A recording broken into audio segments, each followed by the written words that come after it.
Sunday Night Production. Aujourd'hui, on va s'intéresser aux étirements. Sont-ils utiles pour la récupération ? C'est parti.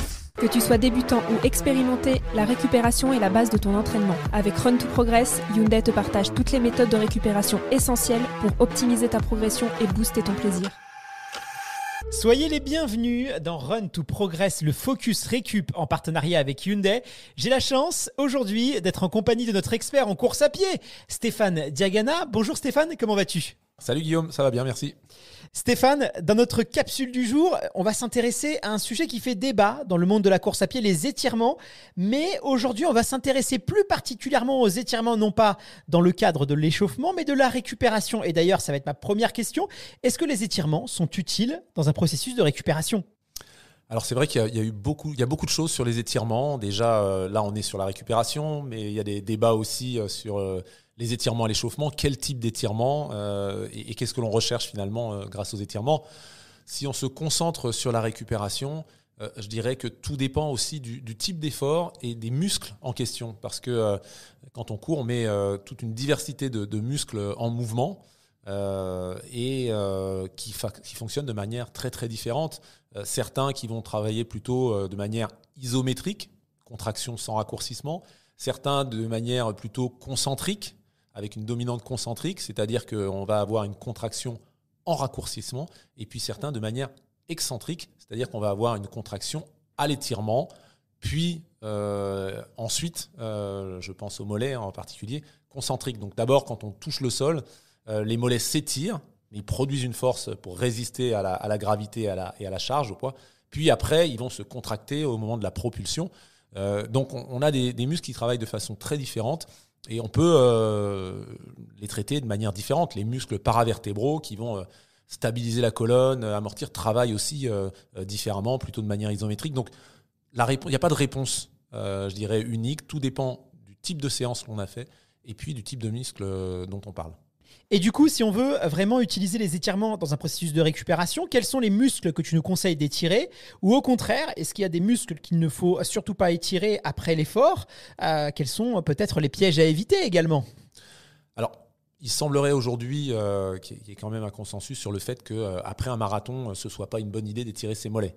On comprend qu'ils ont, il y a 30 000 contacts au sol et à chaque fois, c'est un micro-étirement. Qu'est-ce qui se passe ? Il y a des petites lésions musculaires du fait de ces contractions excentriques, des micro-saignements, et que ce n'est pas le moment de les étirer, qu'il faut les laisser récupérer tranquillement et qu'à distance, peut-être plusieurs jours plus tard, avoir une séance d'étirement peut être beaucoup plus bénéfique que de le faire tout de suite.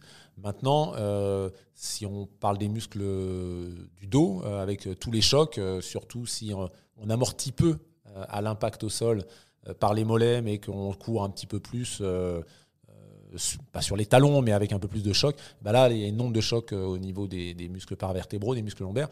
Là, on peut tout à fait imaginer des étirements après un marathon pour essayer de soulager cette zone qui a été un peu compressée musculairement. Donc là, c'est plus envisageable sur ces muscles-là. Et quand je parlais de pièges à éviter, est-ce que par exemple, il faut tenir longtemps, il faut rester très statique sur un étirement ? Est-ce qu'on doit étirer une partie du corps qui peut-être nous fait mal ? Est-ce que ça doit être douloureux un étirement ? Ça, c'est des genres de petits pièges qu'on peut parfois faire. Est-ce que tu peux m'éclairer par rapport à ça ? Oui, alors les postures ne doivent pas être trop longues parce qu'après, sinon, ça a un effet de d'ischémie, donc de limitation de la vascularisation.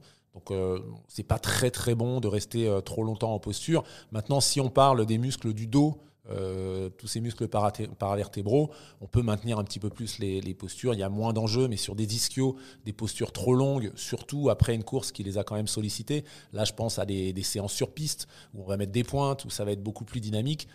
Juste après et trop longtemps, ce serait deux erreurs en une, je dirais, pour vos ischios. Donc on leur laisse un petit peu de temps, on va plutôt faire un petit footing tranquillement et faire des étirements un peu plus à distance de cette séance. Et en termes de fréquence, est-ce qu'il faut s'étirer tous les jours quand on court tous les jours ? Pas forcément. Ce sur quoi il faut veiller, c'est son amplitude articulaire. Donc, faire des petits contrôles tranquillement, notamment de sa mobilité. Je reviens beaucoup sur le dos. Si on a des petits repères, moi j'ai par exemple des repères contre un mur, je me mets face au mur et je regarde comment je m'enroule, quel est le point de contact et à quelle distance la pointe de mes pieds se trouve du mur pour pouvoir avoir tel point de contact. Ça me permet de mesurer ma raideur de toute la chaîne, je dirais, postérieure, puisque là, dans ces enroulements-là, on va à la fois mesurer la raideur au niveau du dos, mais aussi celle des ischios. À la différence d'étirements où on est assis, on va se courber, où là, on va plus mesurer la raideur des ischios que celle du dos. Là, on a une vision plus complète de la chaîne postérieure. Si on déteste faire des étirements, est-ce qu'on peut faire l'impasse dessus ou toi, tu les recommandes quand même fortement dans le processus de récupération?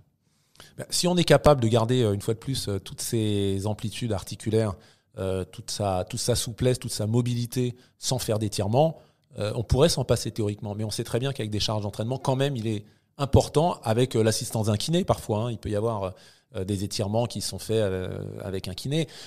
Ça me paraît nécessaire.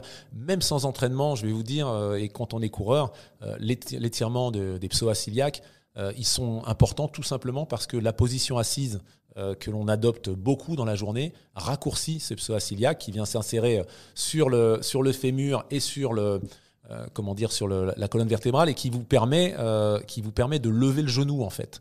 Mais si il se raccourcit, eh bien, il va gêner l'extension de hanche dans la course à pied. Et donc là, vous n'allez pas pouvoir faire avancer votre bassin, vous allez être limité dans l'amplitude de votre mouvement et vous pouvez aussi avoir des problèmes d'équilibre, de pubalgie ou autre. Donc il y a quand même certains muscles qui sont à étirer.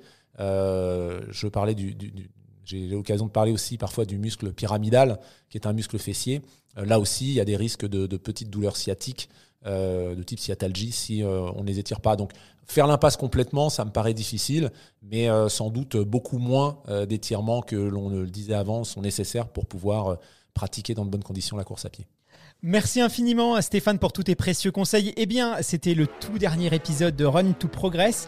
J'espère que ce programme vous a plu, vous a permis d'enrichir vos connaissances. Merci infiniment à Hyundai d'avoir rendu ce programme possible et aux équipes de Sunday Night Production pour la réalisation de cette saison. À très bientôt Stéphane, peut-être à l'année prochaine et merci à vous de nous avoir suivis.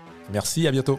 Vous venez d'écouter Run to Progress, le programme qui vous permet d'enrichir vos connaissances et de faire le plein d'énergie en moins de 15 minutes. 15 minutes, c'est aussi le temps de charge nécessaire pour bénéficier d'une autonomie de 351 km avec le nouveau Ioniq 6, le SUV 100% électrique de Hyundai. Pour en savoir plus, rendez-vous sur hyundai.fr. À bientôt. Pour les trajets courts, privilégiez la marche ou le vélo.